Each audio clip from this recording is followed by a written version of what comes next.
Hi friends, welcome to this new video, new topic.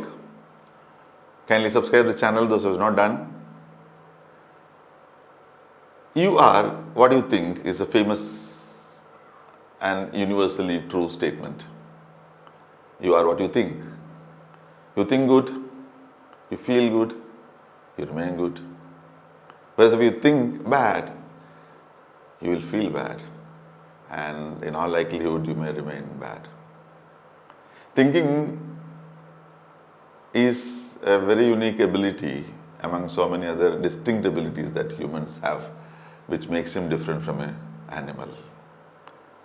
Thinking creates questions, multiple questions, and when you have questions, you keep searching for answers, and you seek answers that will add to your information, to your knowledge, and ultimately to education. So your questions sometimes reveal your ignorance also, no problem.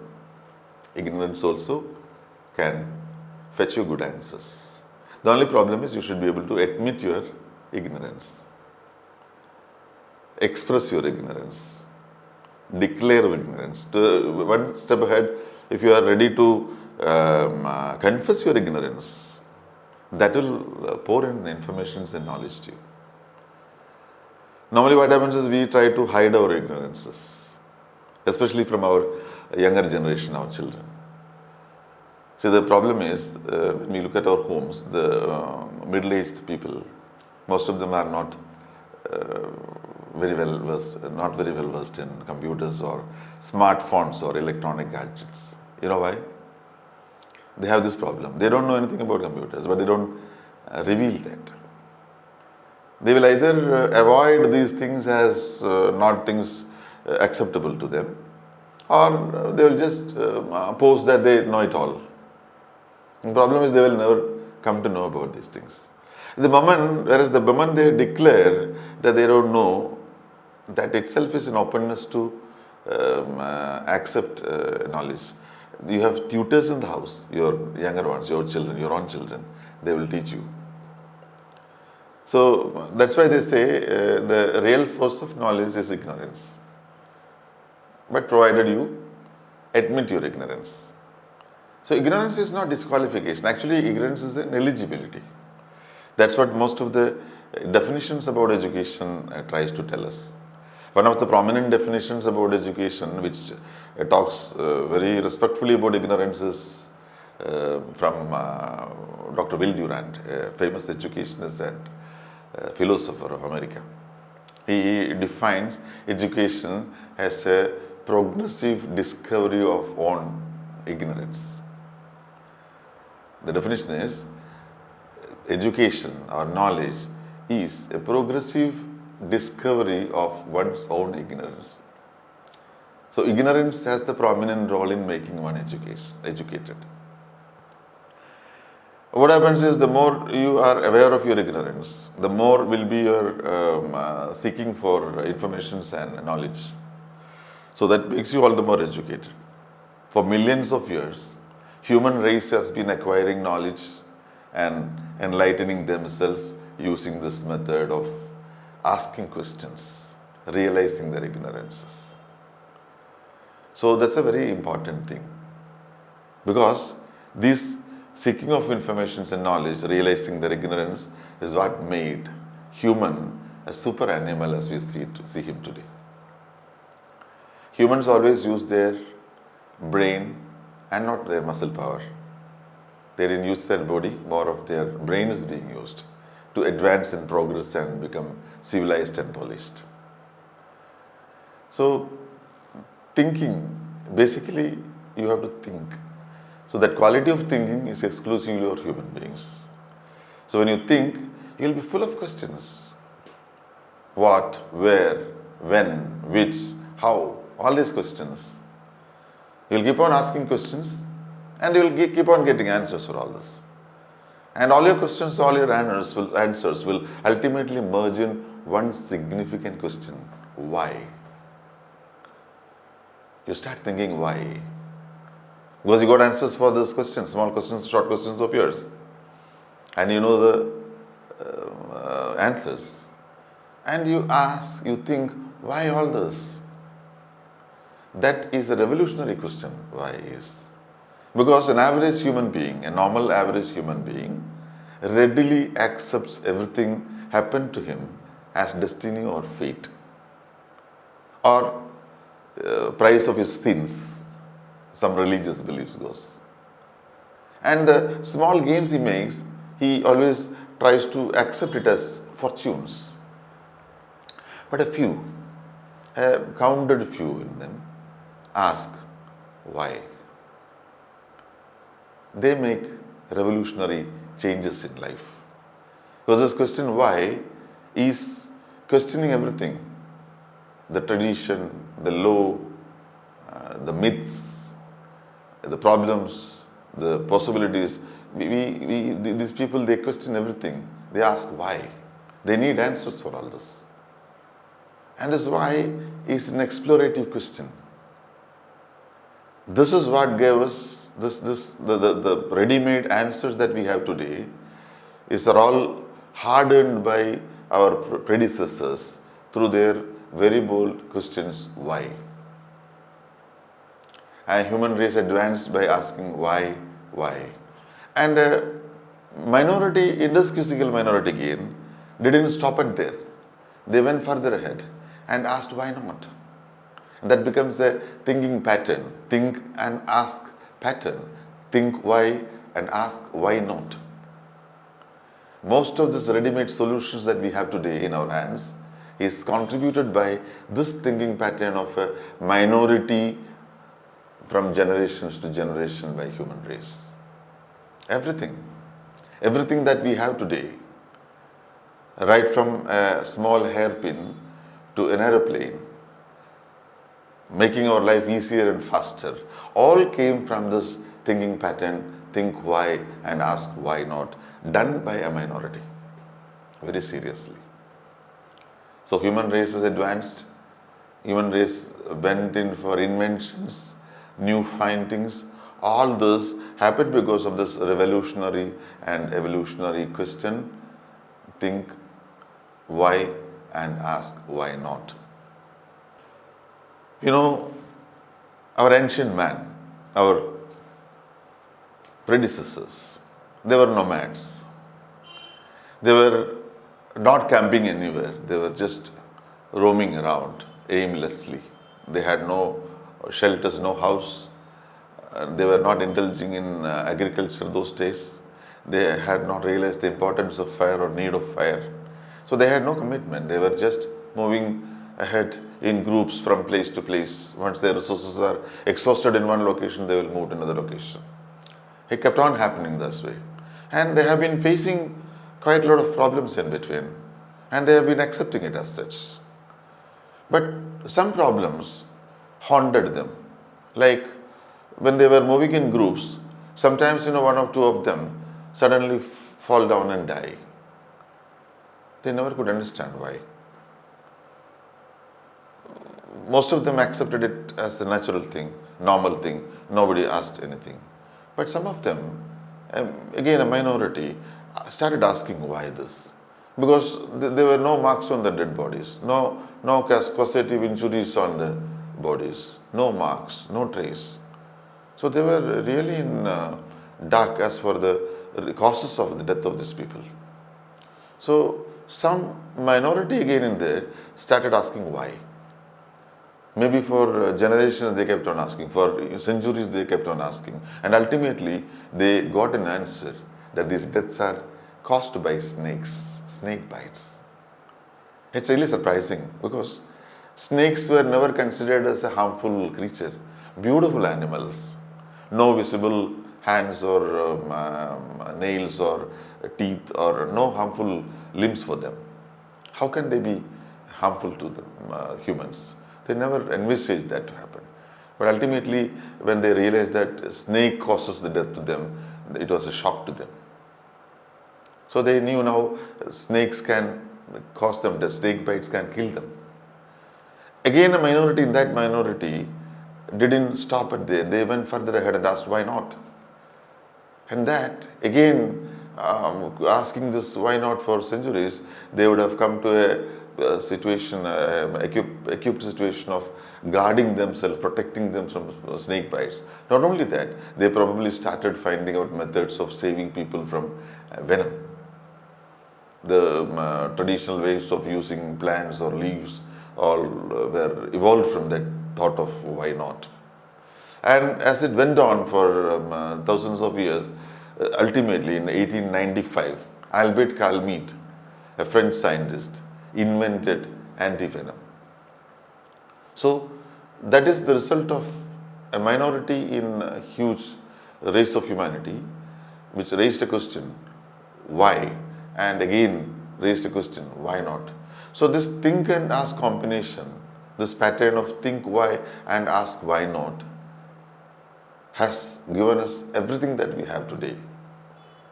Any revolutionary or revolutionary invention that happened to us, that was blessed upon us, was available to us because of these thoughts of a minority. Looking at a recent history, in a recent past, 1983, Dr. Barry Marshall, an Australian doctor, scientist, is a physician. He made a very special invention that is in the area of peptic ulcers. Peptic ulcers, we all know, is something which affects your stomach, esophagus and small intestine. And it was well established that even peptic ulcers are caused by hyperacidity, and the treatment always was using antacids or H2 blockers or PPIs. So that was an established thing in medical science. And all peptic ulcers were treated with this method. But Dr. Barry Marshall, he just had a thought, why? He asked, then why is ulcers are happening in people with no history of hyperacidity? That was a question and a half. So he invented, out of his research, he invented that peptic ulcers caused by a microbe, like many other diseases. The culprit here is H. pylori, Helicobacter pylori. This invention was explosive. The conventional medical world didn't accept this. They found it very unpleasant finding, and Dr. Marshall faced severe opposition. So out of desperation, what Dr. Marshall did is, he first proved that he doesn't have any peptic ulcers. Then he swallowed a culture of Helicobacter pylori, H. pylori, and contracted peptic ulcer. Then he treated his ulcer with antibacterials, antibiotics, and cured himself. And he established that peptic ulcers are caused by bacteria, and antibacterials and antibiotics can heal and cure ulcers.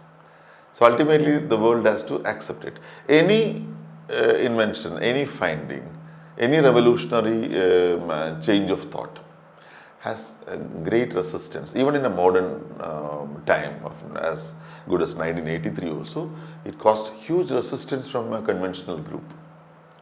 So it all takes for the sacrificial stance of people asking, thinking why and asking why not, for new achievements to happen in life and making life easier for human race any time of the world.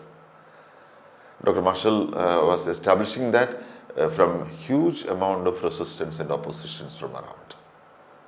So, friends, this is what is required for the progress of the world, progress of the humanity.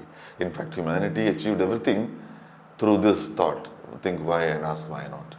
The only thing is, there is always a minority, only a minority which really thinks and makes use of it. There should be more and more people in this pattern of thinking why and asking why not. It is not something which you have to inculcate from outside. This think and ask pattern, this ability of thinking why and asking why not, it is very much inherent in human beings. It's intrinsic in us. It is like a software in our inner software in our system. We only have to use it. In fact, we are using it. We are using it unconsciously. It remains an unconscious competence in us. That is a real funny thing of it. Right from a childhood to any day of your living, you keep on using this ability of thinking why and asking why not. But the only problem is you are not aware of it. Now look at your childhood, a little child, 5-6 months old, then lying down on his back. What he faces first is there are noises around him, noises of the people who cares him. At intervals, he sees that some of these noises are going away and coming after a few moments or a few hours. And he misses some of the sounds, some of the very dear sounds, maybe his mother's or father's. It goes and it doesn't come back at his yearning. So if he'll start feeling bad about it, then he think, why? Why these sounds are not remaining with me? Why they are not with me when I really want them to be? Then he understands they are moving and I cannot move. That realization makes him ask, why not? Why not I move? Then he starts moving. He turns on his chest, start crawling, and gradually starts standing up, start walking, start running. And when he comes to a status of a fully grown human being, man or woman, he or she has been in this process of thinking why and asking why not, unconsciously. That is an unconscious ability in him. The only thing is we should be consciously start using it for our own benefit and for the benefit of the humanity. Now see, when you are in forefront of anything, in your studies as a student, or in your family life, in personal life, in politics, in your profession, wherever it is, when you are in a front position, when you are ahead in your competence, have you ever analyzed what happens?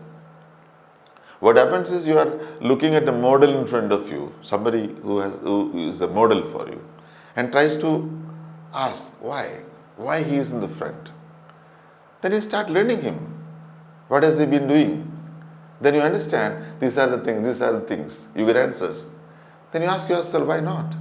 Why not I do that? Why not I follow suit? I start doing it, I achieve it, I come to the front.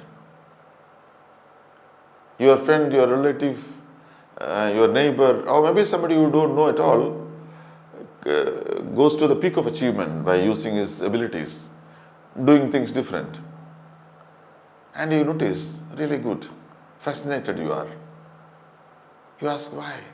Why he has achieved all this? How could he make all those accomplishments? Then you start learning him, learning his activities, learning his surroundings, learning his environment. Then you understand this fully. Then you ask yourself, why not I? Then you start building up your plans. Go achieve it. Then you are in the front line. You achieve the same thing that your model has been achieving. Then there are people behind you making you as a model. They also use the same thinking pattern. Think why and ask why not. That is the way the world has been progressing. That is the way the world will be progressing also. But your contribution is very important. You have to contribute. Once again, it is not that difficult. It's easy. This think why, ask why not pattern, this think and ask combination, this ability is like an app in your smartphone. It's either on the screen or maybe in the Play Store. The only thing is you have to download it or start reactivating and using it. Look at the recent effect it brought to us, this ability of thinking why and asking why not. COVID-19. A vaccination for corona came in 6-7 months' time. It's happening. Whereas all other inventions in science, technology, or science, or medical science, or wherever it is, our vaccinations, all our solutions, they came to us after long suffering, long mortalities, long pandemics, and infinite destitutions. ultimately. So sometimes, some inventions took centuries. But a coronavirus vaccine is coming in a few months' time. How is it happening? It's happening because of two things. One is science and other fields of utility for humans already built up their structures over a period of time very strongly. And modern times, you only have to build upon that structure, strong, solid structure. So things are happening faster than it has been happening once upon a time. And second thing, the number of people who are in this pattern of thinking, think why and ask why not, using this ability, think why and ask why not, are more now. Not a majority yet, but the minority has increased to a larger minority. And we contribute to that. We also start thinking. We are using that software, that app in us, think why and ask why not. World will be having a faster and better order very soon. And life will be a wonderful experience for all of us and easier than it is today. The only thing is start thinking why and start asking why not and use your ability. Thank you very much.